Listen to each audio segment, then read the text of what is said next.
Well, hello and welcome, awesome students, to week 8. This is Dr. J, and really the question on the board this week is, what's next for you? Where do you go in terms of understanding personality? Where do you go in terms of your academic career? And so we'll talk about some of those things here in just a moment, but very, very important to stress, this is week 8. As you all know, the class ends at the end of week 8. And so all submissions must be completed this week, no matter what, by 11:59 p.m. on Sunday night. Everything. That's it. At the close of the class this week, all submissions have to be in, and I plan on posting my grades to the campus as quickly as possible this week.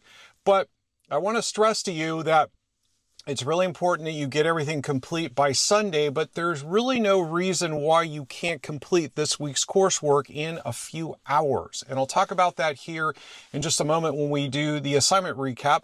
But there are no late submissions in week 8, so it is important to note that, gang.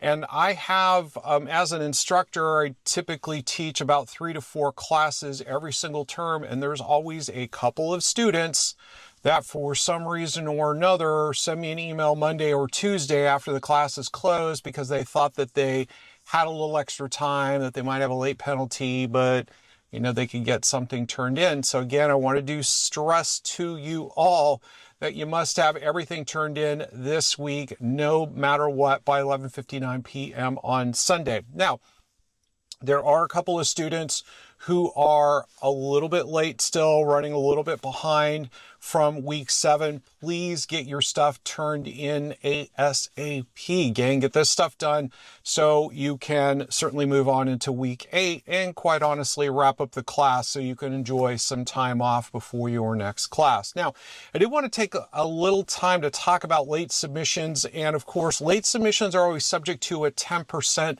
penalty for being late. That's really important because that will certainly impact your grade moving forward. And so when you submit late, you are also going to receive feedback late. So keep in mind, for example, there were some folks that turned in the Project 1 submission late, meaning they didn't get their feedback or may not have gotten it yet for that submission.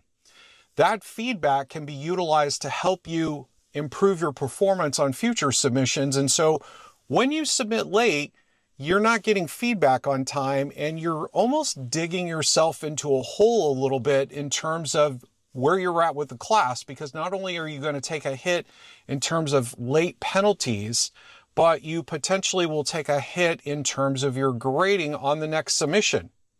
Okay, does everybody understand that?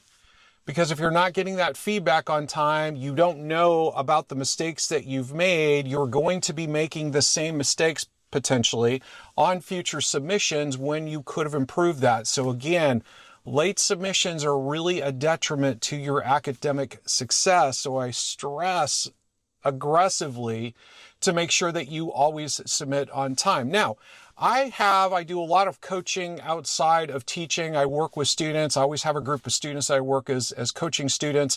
And there's a few things that they are required to do in order to work with me as a coach.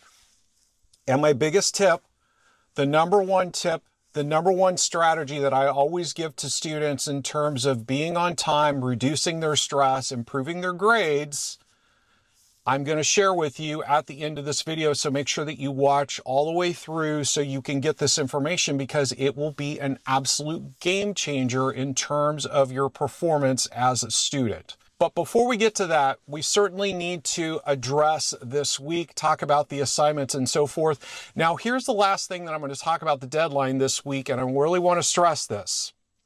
Week 8 in this and every single class is complete for you when you hit submit on that final assignment.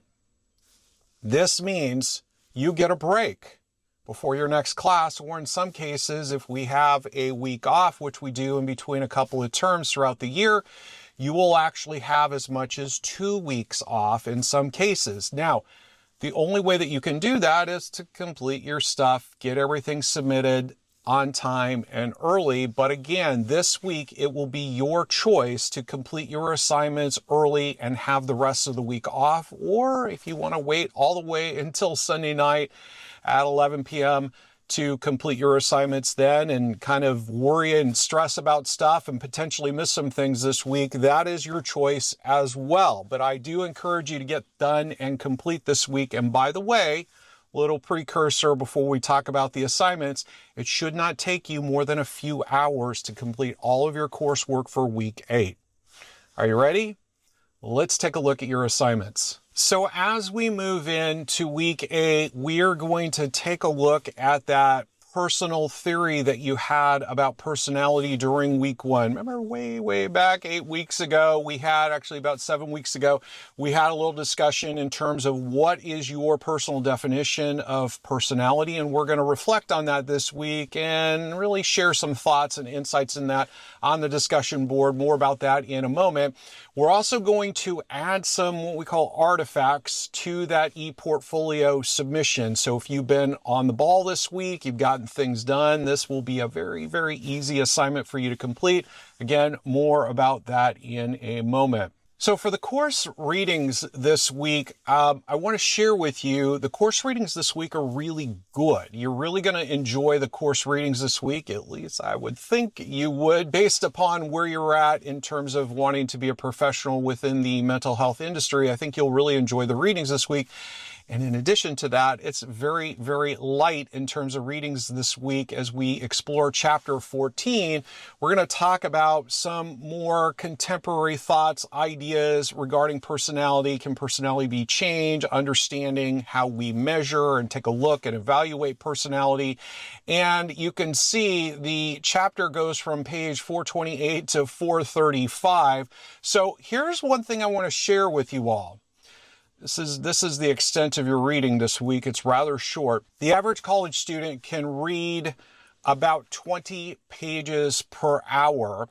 And so this week we have from page 428 to about 435, let's say 436. So roughly 7-8 pages worth of text this week. So that means you should be able to finish your reading about 25 minutes. If you're a slow reader and you read everything twice, it'll probably take you an hour. So gang, get your readings done, skim through this information a little bit, and tonight, maybe tomorrow night, plow through the reading so that you have this information. It will really benefit you in the long run. Now, we talk about the discussion board this week. We're going to talk about some of those aspects related to your own theory of personality. And this is something that we covered in week 1.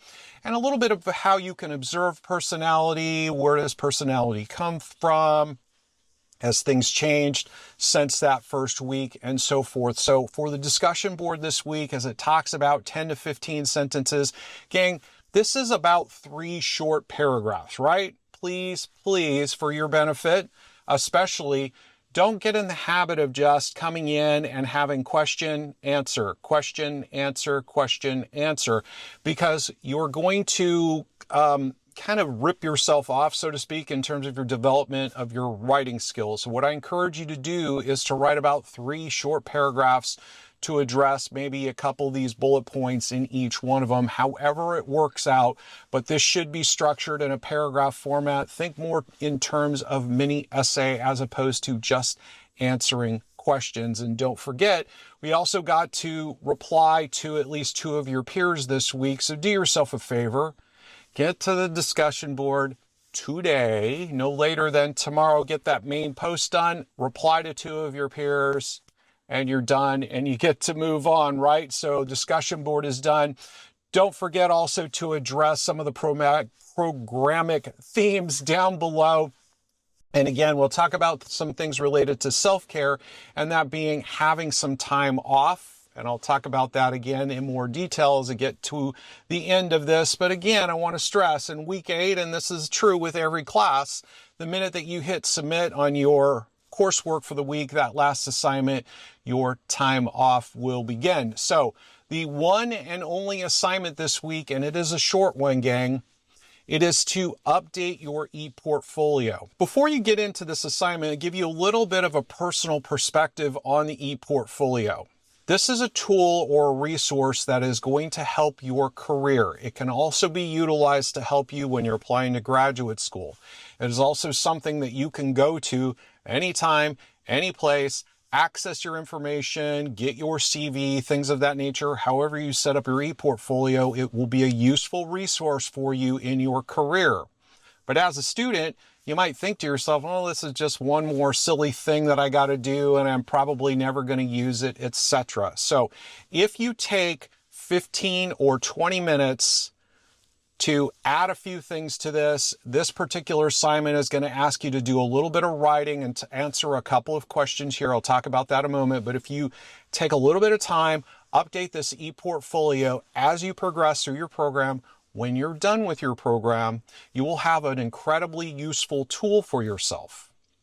If you push things off and don't really update it regularly and kind of put it on the back burner and say to yourself, well, I'll do it later, you're going to find that as you graduate, you won't really have this. And then you're going to find one day when you're completing that graduate school application or even a job application, there might be a little box on there that says, link to e-portfolio, link to portfolio, link to online resume. And you're going to scratch your head and say, gee, I wished I would have taken 10 or 15 minutes at the end of each class to update this thing because, again, it will benefit you greatly. So take an opportunity to do this and then write up a couple of paragraphs, gang, answering these questions. Talk about some of the programmatic themes that are addressed in some of the artifacts that you've added to this e-portfolio, what you've got from this, why you're adding it to it, maybe a little snippet about what you got from the course. This doesn't have to be a big assignment. Again, 2, maybe 3 paragraphs, roughly a page worth of content, and you'll be good to go. And that's it. So just like that, as you hit submit, you'll be wrapped up with week 8 and you'll feel a little sigh of relief as you've completed this course and certainly move on within the program. Many of you are nearing the completion point of your program, and so congratulations, that's great stuff. I know a number of students still have some classes left, but most, if not all of you, will be going to graduate school at some point. And so before we wrap up today, as promised in the beginning of this video, I want to give you a new strategy to complete your assignments. This is the #1 most popular success tip that I give to my individual coaching students. And what I want to stress to you is what I'm about to show you is just a different way to do your homework. It will greatly reduce the stress that you feel from class to class. It will greatly give you more free time. It will enhance your grades. And by the way, it won't take any more effort than you're already putting into your classes now. So here we go. So as we get started, I encourage you all to pull out a pen and paper and take a couple of notes because this is something you're going to want to take action on. Trust me when I tell you, it will change the way you complete your coursework. So here's a question for you. When do you do your homework? Now, this is a little bit of a rhetorical question because this is a video and we don't have any way to have any student interaction, and definitely one of those times when having some students to discuss these is a benefit. But think to yourself, when do I do my homework? Do you aggressively start out every Monday morning reading through all of the expectations, watching this video, reading the things that you need to do, doing your readings over the next couple of days? Maybe you do your discussion post Tuesday night, Wednesday afternoon, got your homework done Thursday, Friday, and have your weekends off? Or is it more like we put everything off until Thursday evening when you have to rush to get that discussion post done, and then put everything aside because you're busy, crazy, chaotic week, crazy kids, tons of challenges, every problem and issue is hitting you in the world, and then it's Sunday night about 7:30, 8 o'clock at night when you actually open up your assignments and start working on your homework, praying and hoping that you're going to get done before the deadline tonight, right? Before the deadline that night. and that you get everything submitted on time so that you don't lose points along the way, creating a lot of stress and anxiety in the process, okay? So the reality is, for a handful of students, it's more like the first one. For about half of the students, it's more like the second one, and everyone else is somewhere in the middle. So here's some questions for you, and here's what I'm going to actually talk about in terms of real numbers. Most assignments complete during the assigned week. I just use AX for assigned. So during the assigned week is when most students will do their homework. It is sometime between Monday and Sunday, with the vast majority of students doing it on Sunday. They will do some of their reading during the week, time permitting, and sometimes they will actually skip some of the readings, unfortunately hurting themselves, because although we may or may not ask a question, or it may or may not be needed for a particular assignment, missing out on that information will be of detriment to you at some point, I can assure you. You do your discussion post on Thursday. Most students will, let me back up and say, a few students will do their discussion posts on an average week. A few students will do their discussion sometime between Monday and Wednesday at about noon. Maybe a 10 to 15%. There is maybe another 20 to 25% that will do them sometime between Wednesday at about noon and maybe Thursday at about noon, with the balance somewhere in the range of about 50 to 60% of students will do their discussion posts on Thursday night, with a lot of them coming in somewhere between 10 o'clock and midnight, whenever midnight is in their time zone. And most students will work through the weekend to complete their assignments, with some students not actually starting their assignments until Sunday, with the hope that they will be able to complete by Sunday night at midnight when it is due. Okay? And the problem is what? You all know the problems, right? This happens to you all the time. You're always pushing that deadline. Every single week, you've got the burden of having to do that discussion post by Thursday. Not every week. Some classes don't have discussions every week, but you always have those challenges. You always have that burden. You always know that Sunday night, every single week, I'm sitting in front of the computer. I'm racing to get things done. It's stressful, right? And there's no room for error. If you run behind, you're kind of screwed, right? Because there's no wiggle room. It's very difficult for you to get support.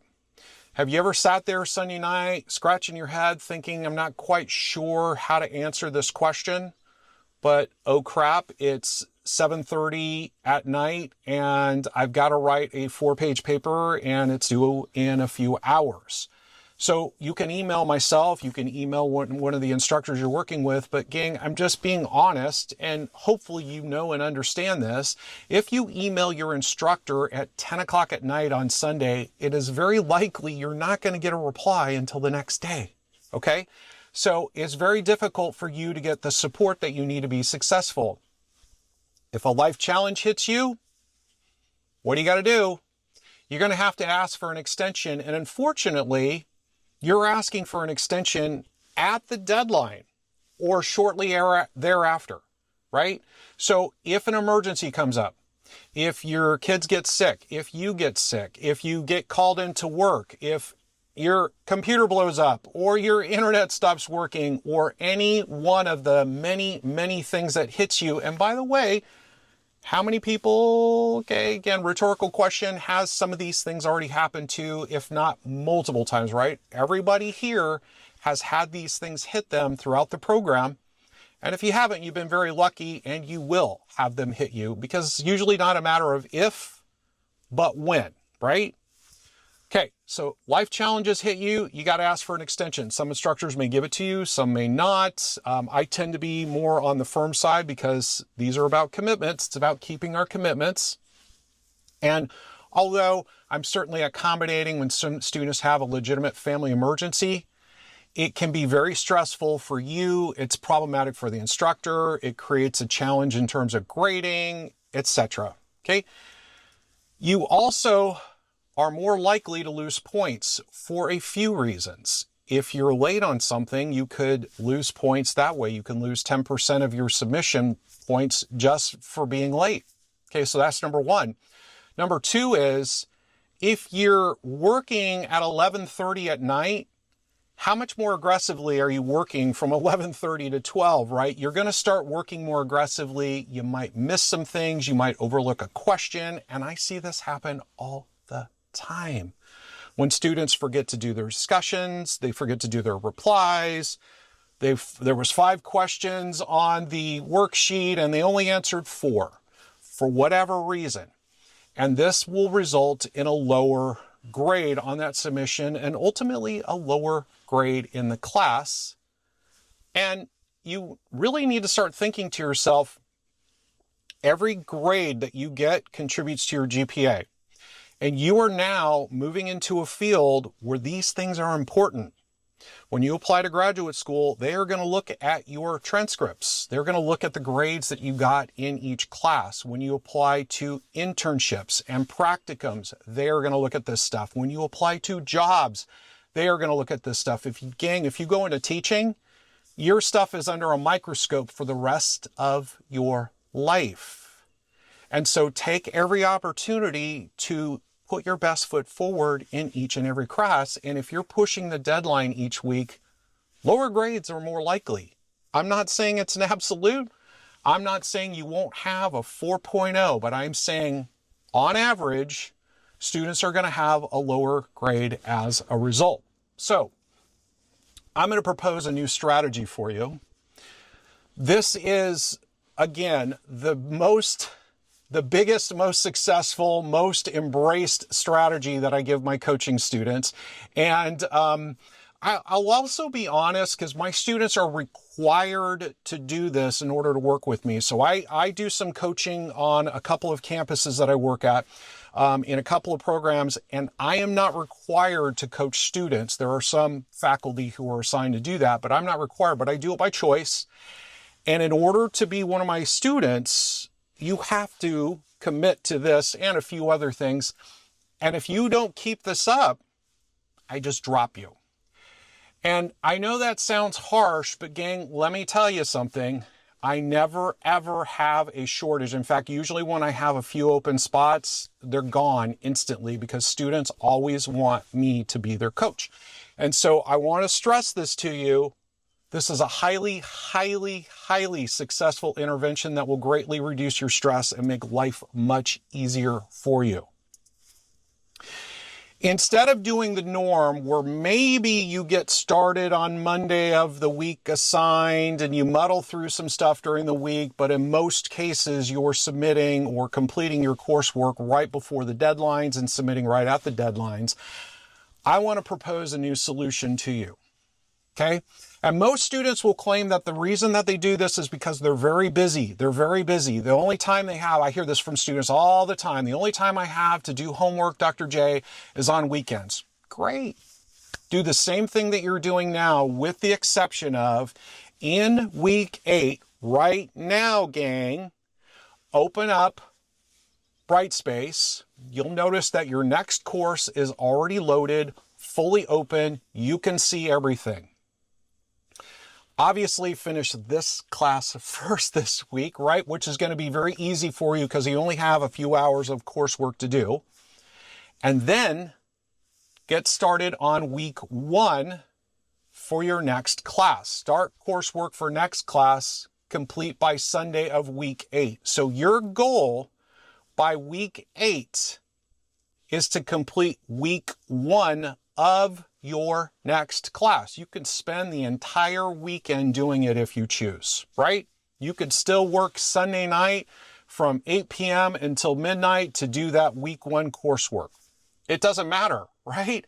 It's the same thing that you do every week. The only difference is you're doing it at the start of the week instead of the end of the week, okay? With your new course, when it opens up on Monday morning, submit as much as you can. Okay, if you've pre-written your discussion post in Microsoft Word, copy, paste it to the discussion board, boom, you're going to be the first, if not one of the first students on the discussion board Monday morning. Okay? Your assignments, you want to submit them as soon as possible. Now, maybe you had a couple of questions. Great. You email your instructor Monday morning. They can get back to you sometime that day. Probably by Tuesday, you can wrap up and have your assignments submitted and be done with the week. You're going to also want to do your discussion replies. Now, if you post on Monday morning at 8 or 9 o'clock in the morning, chances are you're going to be the only one there. But hopefully by Tuesday, there's at least a couple of students who had responded to the discussion post. You can do your replies. We all know they take like 15 minutes, gang, right? So within 30 minutes, you're done with your replies. And ideally, by Tuesday each week, you have all of your coursework, your week 1 coursework submitted. Okay? Makes sense? Start week 2. During week 1 of your next course, you've already done week 1. Now you're going to start week 2. You're going to have week 2 completed by Sunday of week 1. And Monday morning of week 2, you submit and you continue. And you continue. Okay? Now, by doing this, here's what you get. The time that you invest in completing your assignments is no different than what you're already doing it now. It is no change in the amount of time and energy that you put in your submissions. You might have to pick up the pace, like obviously this week you're going to have to do a little bit of homework in addition to what you just finished with this class for the next class. But then after that, it's exactly the same every single week throughout your program. You can always complete stuff on the weekends just like you normally do. You have a huge reduction of stress, right? There's no deadline crunch. Sunday night gets a little crazy for you. You can't finish the next week's work. Oh, darn, what do? Finish it on Monday? Maybe Tuesday? But you never, ever, ever have to worry about things being late. You never have that deadline crunch where you might lose points and you're rushing to get things done. And by the way, you'll never, ever, ever have a late submission. Why? Because you're usually one of the first people done. Again, no additional time, no additional energy on your behalf. You're just doing it 1 week sooner. You have a built-in buffer. If you have a family emergency, no big deal. You're a week ahead. Internet goes out. Computer blows up. Kids get sick. Have to work an extra shift. You get sick. Have a migraine. Whatever happens, gang, it doesn't matter to you. It's of no impact. You have a whole extra week that you've built in yourself. Now, the key to this is if something does come up, continue where you can and keep the pace up. And once you've resolved the issue, get back on schedule with this so that you're not pushing the deadlines again. So it might take you a week or 2 to get back on track, but now you're caught up again and you're working a week ahead. You have tons of time for support. The worst time to ask for help is last minute. By the way, instructors get by far the most amount of emails over the weekend and on Mondays. So, if you need some help or something like that, you email your instructor. Those are nice emails to get because usually what we're getting emails from students who are behind and they're struggling and they need extensions and other challenges and other things come up. But you have 5 days throughout the week that you can get these questions answered. Do as much of your assignments as you can. And if you have some questions on some stuff, get those questions answered. And again, complete your assignments timely and move on. And in the process, you're going to have better grades. You're never ever going to get penalized for being late because you have less stress while you're completing your assignments. You're not pushing to get things done. You can take your time reading everything twice, going through all your materials to make sure that you're complete each week as opposed to rushing to get things done. And that's it. It's that simple, gang. All you need to do is work just a little bit differently than you've done in the past. Okay? If you make this shift in your life, you will thank me later. In fact, shoot me an email in 8 weeks and let me know how it worked out for you, because I can guarantee, because I see it in every single student that does this, they thank me later for this strategy, that they've alleviated a ton of stress out of their life. Their grades are improving and life is beautiful again, because I know how stressful it can be to be a student. So this is one powerful intervention that will greatly get you on track and alleviate a ton of stress and improve your grade in the class. And so with that, I am a cognitive therapist, actually a cognitive behavioral therapist. And so this will make sense to you if you had that class already. So I have some homework for you. This is homework moving forward after you've done your homework for the class. Number 1 is to implement this strategy that I just laid out for you. Implement this strategy moving forward and put the time and energy into working just a little bit ahead this week, and then everything else will fall right into place and you'll put the same amount of time in your classes that you've always done. Number 2 is, and if you've done the readings this week, it'll make a lot of sense to you, I encourage you to watch Dead Poets Society. Now, you're thinking, why did he bring up this movie from 1989 or whenever it was released? It's a very old movie. Some of you may have never seen it before. Some of you may have. Whether or not you've seen it, watch it again this week. And it'll make sense to you when you go through the readings this week, and you'll see that and you'll be like, I know why he did that. That makes a lot of sense now. And finally, with the completion of this in every course, I always encourage students to do one thing unique and special for them, whatever that might be. Go out and take a bath, spend some time in nature, treat yourself to a great dinner, enjoy an ice cream sundae, whatever that might be. Get a massage, do something for you to just let go of everything and kind of decompress for a minute. Take care of you so that you're better equipped to take care of the demands of your next class. My name is Dr. J. It's been my pleasure to be your instructor over the past 8 weeks. I wish you much success in your program. As always, reach out if I can lend any support to your success this week or anytime. And I hope our paths cross again soon. Have a great week.